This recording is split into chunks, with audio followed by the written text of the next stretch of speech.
আসসালামু আলাইকুম। প্রিয় আমার দ্বিতীয় শ্রেণীর শিক্ষার্থী ছোট্ট সোনামণিরা, তোমরা কেমন আছো? আশা করি আল্লাহর অশেষ রহমতে যে যেখানে যেভাবে আছো ভালো আছো, সুস্থ আছো এবং পরিবারের সবাইকে নিয়ে নিরাপদে আছো। আমি ফেরদৌসী সুলতানা, সহকারী শিক্ষক, engineering university girls school and college কর্তৃক আয়োজিত ইংরেজি 1 ক্লাসে সবাইকে স্বাগত। আজ আমরা অ্যাক্টিভ ইংলিশ ওয়ার্কবুক বইয়ের চ্যাপ্টার 6 থেকে কাজ করব। আমাদের লেকচার নং 43, 2 মে 2021 সানডে। তাহলে আমরা আমাদের ক্লাসটিকে কিভাবে সাজিয়েছি? আমরা আমাদের ক্লাসটিকে আজ সাজালাম অ্যাক্টিভ ইংলিশ ওয়ার্কবুক বইয়ের চ্যাপ্টার 6 দিয়ে। ঠিক আছে, তো চলো আমরা আমাদের মূল কাজে চলে যাই। সোনামণিরা, তোমরা অ্যাক্টিভ ইংলিশ ওয়ার্কবুক বইটি হাতে নাও এবং চ্যাপ্টার 6-এ চলে যাও। দেখো চ্যাপ্টার 6 ONE 1। হ্যাঁ, ওয়ানের সেন্টেন্সের ভিতরে এই ওয়ানটা কী হিসেবে ব্যবহৃত হয় সেটা আমরা আজকে দেখব। গত ক্লাসে দেখেছিলাম TOO টু এর ব্যবহার, সেন্টেন্সের ভিতরে টু এর ব্যবহারটা কীভাবে হয় সেটা দেখেছি। আর আজকে দেখব ONE 1, এই ওয়ানের ব্যবহারটা সেন্টেন্সে কীভাবে ব্যবহৃত হয়। দেখো এখানে লেখা আছে কমপ্লিট দ্য সেন্টেন্সেস, বাক্যগুলো সম্পূর্ণ করো, তাই না? একটা উদাহরণ দিয়েছে, আমরা এই উদাহরণটা ফলো করব, এই উদাহরণটা অনুকরণ করব, তারপরে এটা অনুযায়ী সবগুলি লিখব, বাকিগুলি কমপ্লিট করব। তো দেখো প্রথমটা কি আছে, Asim has a blue shirt, Miron has a blue shirt, তাই না? তো কীভাবে লেখা হয়েছে দেখো, Asim has a blue shirt and, একটা অ্যান্ড যুক্ত করেছে, and Miron has a blue one two, অর্থাৎ অসীমের একটি নীল শার্ট আছে এবং মিরনেরও একটি নীল শার্ট আছে, অর্থ একই। কিন্তু কিন্তু কীভাবে সেন্টেন্সটা কমপ্লিট করলো, Miron has a blue one two, দেখেছো? শার্ট না লিখে কি লিখেছে, ওয়ান। তাহলে কি দাঁড়ালো, Asim has a blue shirt and Miron has a blue one two, এইভাবে। তো চলো এখন আমরা আমাদের বাকি কাজগুলি কমপ্লিট করে ফেলি। Number 2, Maya has a thick book, তোমরা বইতেই লিখবে, অ্যাক্টিভ ইংলিশ ওয়ার্কবুকের কাজ বইয়েই করতে হবে। Maya has a thick book, Anu has a thick book, তাহলে এটা কি হবে, Maya has a thick book and, ওখানে ফাঁকা ঘরে লেখো অনু, তারপরে হবে হ্যাজ, তারপরে এ, তারপরে থিক 1 2, ঠিক আছে? Maya has a thick book and Anu has a thick, অর্থাৎ খালি ঘরগুলিতে হবে অনু হ্যাজ এ থিক। তাহলে সম্পূর্ণ সেন্টেন্সটি কি হলো, Maya has a thick book and Anu has a thick 1 2। তোমরা শুধু লিখবে অনু হ্যাজ এ থিক।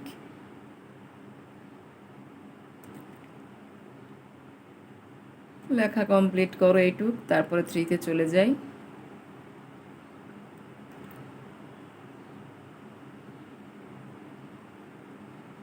তারপরটা দেখো, Mr Raf has a red car, Mr Rav has a red car, Mr ডাস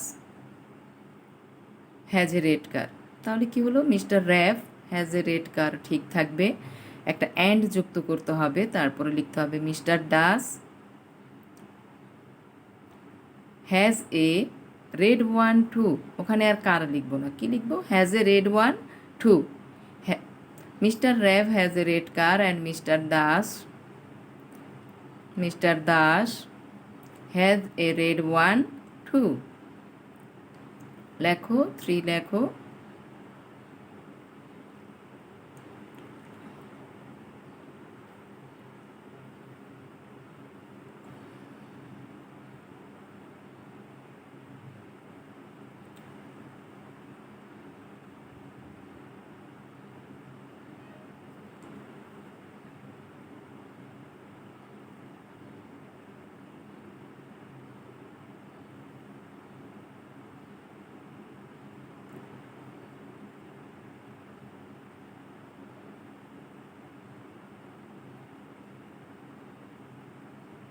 লিখেছো হ্যাজ এ রেড কার, আর ওখানে খালি ঘরে হবে has a red one two. এবার চলো নাম্বার 4-এ চলে যাই। Mister I am sorry, Mrs Das has a big basket, তাই না? Mrs Rab has a big basket.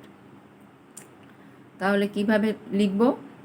Mrs Das has a big basket and, একটা অ্যান্ড যুক্ত করা হলো, তারপরে লেখা হলো Mrs Rab has a big one two. Basket না লিখে লিখতে হবে ওয়ান, একটা কমা দিয়ে তারপর লিখতে হবে টু, অর্থাৎ Mrs Rab has a big one two. Mrs Das has a big basket and Mrs Rab has a big one two. Mrs Rab has a big one two.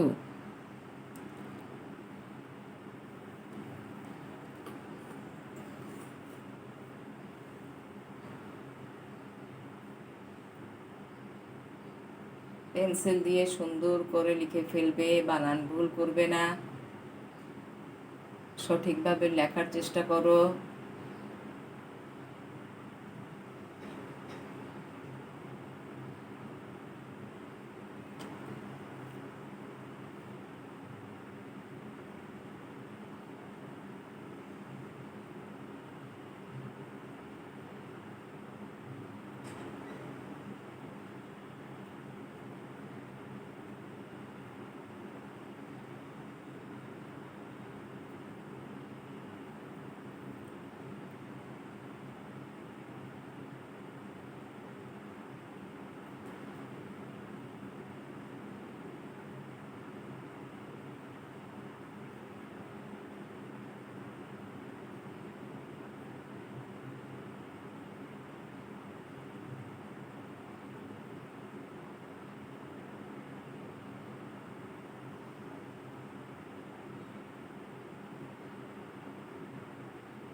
Mrs Mrs Das has a big basket and Mrs Rab has a big one two. আশা করি লিখে ফেলেছো। এবার 5-এ চলে যাই তাহলে, চলো। Number 5, Miron is holding a red book. Asim is holding a red book. তাহলে এটাকে যদি আমরা ওয়ান যুক্ত করে সেন্টেন্স কমপ্লিট করি তাহলে কি দাঁড়াবে? Miron is holding a red book and Asim is holding a red one two. One লেখার পরে একটা কমা দিবে, তারপরে লিখবে two, two, TWO2। Miron is holding a red book and Asim is holding a red one two. এভাবে বলতে হবে আর কি, হ্যাঁ, বলার সময় খুব সুন্দর করে বলতে হবে। Miron is holding a red book and Asim is holding a red one two. লিখে ফেলো।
লিখে ফেলেছো।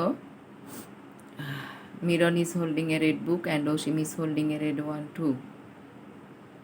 চলো এবার নাম্বার 6-এ চলে যাই। দেখো 6-এ কি বলেছে? Anu is holding a blue basket, Maya is holding a blue basket, তাই না? তাহলে কি হবে?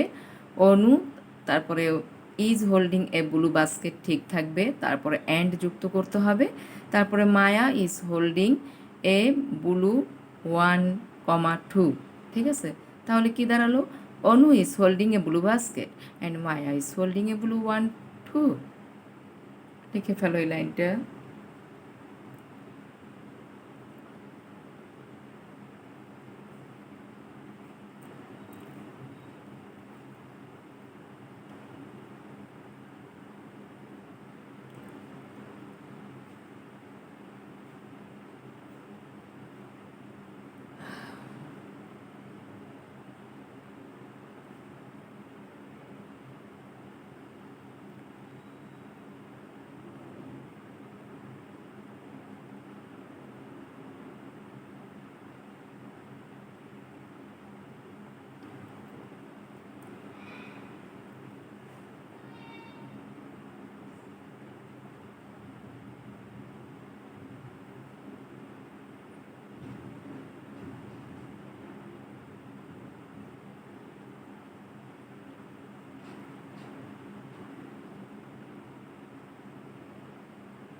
লিখেছো?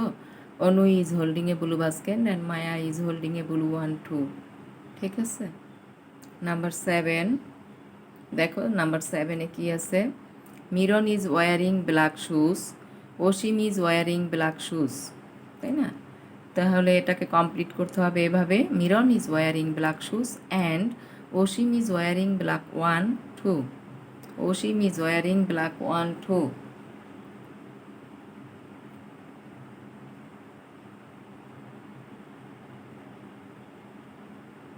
Miron is wearing black shoes and Oshim is wearing black one too.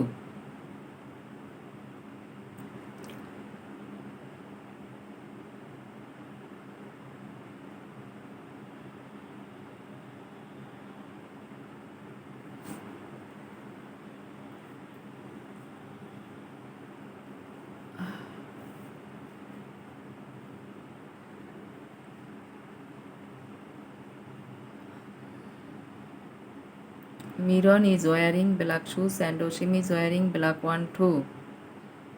লিখে ফেলেন আমার ছোট্ট সোনামণিরা, লিখে ফেলেন। Miron is wearing WEARING wearing black shoes and Oshim is wearing black one too.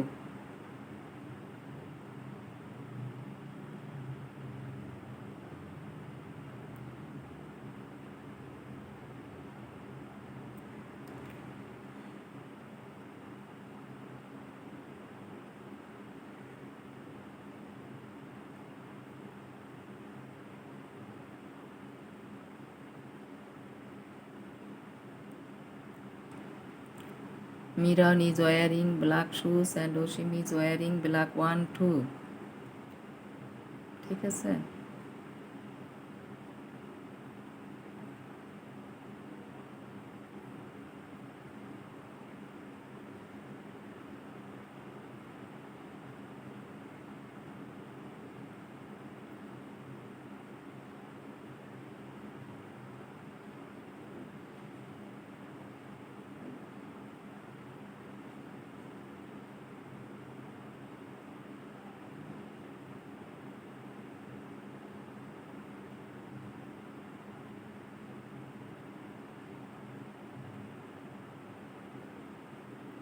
Next চলে যাও তাহলে নাম্বার 8-এ।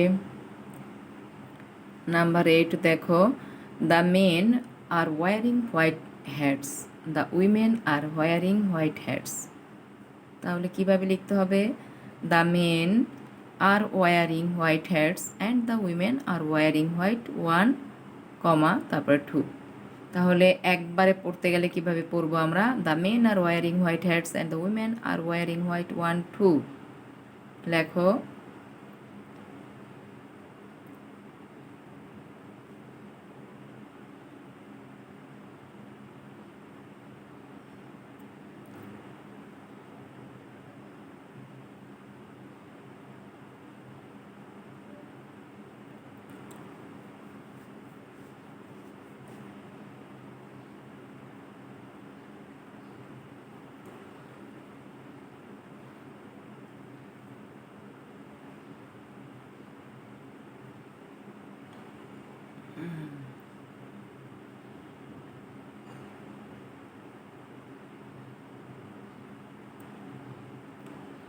দেখেছো? The men are wearing white hats and the women are wearing white one two. The men are wearing white hats and the women are wearing white one two.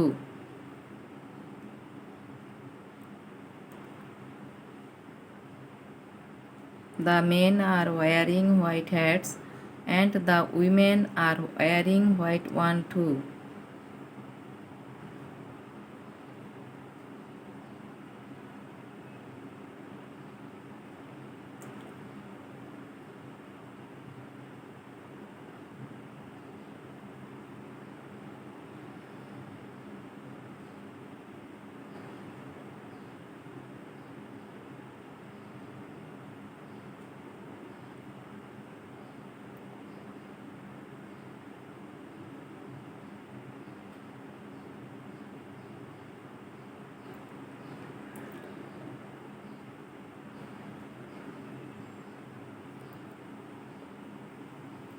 Number 9. দেখো, I have a red pencil. Oshim has a red pencil. কি লিখবে? I have a red pencil and Oshim has a red one too. I have a red pencil and Oshim has a red one too. দেখো, I have a red pencil and Oshim has a red one too.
ঠিক আছে, লিখে ফেলেছো? I have a red pencil and Oshim has a red one too.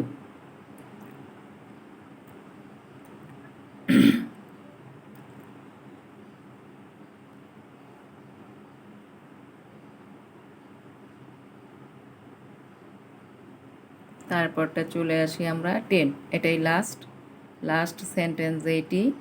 We have a big picture, they have a big picture. ঠিক আছে, we have a big picture, they have a big picture. তো কী হবে? We have a big picture and they have a big one two. We have a big picture and they have a big one two. ঠিক আছে, we have a big picture and they have a big one two. লিখে ফেলো। আর তোমরা smart handwriting বইটি মেয়েরা লিখে ফেলবে, তাই না? প্রতিদিন এক পৃষ্ঠা, বাসায় তো আছো তোমরা, প্রতিদিন একটা পেজ করে লিখবে। হ্যাঁ, এক পেজ করে লিখে রাখবে, সুন্দর করে লিখে রাখবে। ওখানে যেভাবে তোমাদের লিখতে বলা হয়েছে ঠিক সেরকম করে লিখবে, তাহলেই দেখবে লেখা সুন্দর হয়ে যাবে। স্মার্ট হ্যান্ডরাইটিং বইটা প্রতিদিন এক পৃষ্ঠা করে লিখে ফেলবে, তাই না? ওটা হাতের লেখা সুন্দর করে লেখার জন্যই দেওয়া হয়েছে, ওটা রেখে দেওয়ার জন্য দেওয়া হয়নি বাসায়। ঠিক আছে, we have a big picture, they have a big picture. We have a big picture and they have a big one two. লেখো, we have a big picture and they have a big one two. লিখে ফেলো। তো আজকে আমাদের active English workbook chapter 6 শেষ হয়ে গেল। আমাদের থাকবে 7, 8, 9, 10, তাই না? আর 3টি চ্যাপ্টার করলেই আমাদের হাফ ইয়ারলির সিলেবাস শেষ হয়ে যাবে। তারপরে আমরা আবার রিভিশনে চলে যাব। ঠিক আছে, তো বেশিক্ষণ আর রাখবো না তোমাদের। এতক্ষণ আমার সাথে ক্লাসে থাকার জন্য তোমাদের অসংখ্য ধন্যবাদ মেয়েরা। তো সুস্থ থাকবে, ভালো থাকবে, বাসা থেকে বের হবে না। হ্যাঁ, বাসায় বসেই পড়াশোনা করবে, একটু খেলাধুলাও করবে। ঠিক আছে, তো পড়াশোনা চালিয়ে যাবে। হ্যাঁ, নিয়মিত ক্লাস করবে, রুটিন অনুযায়ী নিয়মিত ক্লাস করবে। যেমন আজকে রবিবার 10টায় ইংরেজি ক্লাস, ঠিক ইংরেজি ক্লাস নিয়ে ঠিক 10টায় ইংরেজি ক্লাসে বসে যাবে, ঠিক আছে? এরকম করেই ক্লাসগুলি করবে, হোমওয়ার্ক যা থাকবে সেগুলি করে কমপ্লিট করবে। তো পাঠকে আর দীর্ঘায়িত করব না, এই বলে আমি আমার পাঠ শেষ করছি। আল্লাহ হাফেজ, আসসালামু আলাইকুম।